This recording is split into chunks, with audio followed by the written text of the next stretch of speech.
Hey, what's up guys? Assalamu alaikum, myself Junior Rokeb Arkaxon if a pro con it's Ryan. তো guys আজকে আমরা একদিনের জন্য সাজতে চলেছি কাবুটো। যারা নারুটো অ্যানিমেটা দেখছো তারা কাবুটোকে হয়তো চেনো। তো নারুটো অ্যানিমের কোলাবোরেশনে কিন্তু কাবুটোর একটা হেয়ার স্টাইল কিন্তু ফ্রিতে পেয়েছি। আর না ফ্রি ফায়ারে কিন্তু সাদা একটা শার্ট আছে আর একটা কালা প্যান্ট আর একটা সাদা শুজ পরলেই কিন্তু আমরা পুরো কাবুটোর লুক, আর রাইট হ্যান্ড ক্যারেক্টারে কিন্তু মেন চশমাটা পরলে কিন্তু আমরা একদম কাবুটোর লুকটা পেয়ে যাবো। তো বেশি দেরি না করে চলো আমরা ক্যারেক্টার স্কিলে যাই। তো আমি আগে থেকেই কাবুটোর লুকটা পরে রাখছি গাইস। তো ক্যারেক্টার স্কিলে যাই তো গাইস বেশি কথা নয়, আরে কমে যায়।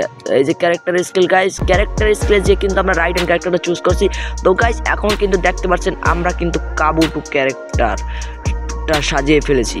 গাইস কাবুটো ক্যারেক্টারটা কি সাজানো হয়েছে নাকি হয় নাই আপনারা সেটা কমেন্টে বলে দেবেন। আর ভিডিওটি যারা এই টাইমে এসেছেন তারা এখনই আমাদের ভিডিওতে একটা ফটাফট লাইক করে আমাদের চ্যানেলটিকে ফটাফট সাবস্ক্রাইব করে পাশে থাকা বেল আইকন অন করে দিয়ে আমাদের নতুন ভিডিওতে জয়েন্ট হন। তো গাইস কাবুটো ক্যারেক্টারটা কি সাজানো হয়েছে কি আমার হয় না, আমার মনে হয় একদম সাজানো হয়েছে গাইস।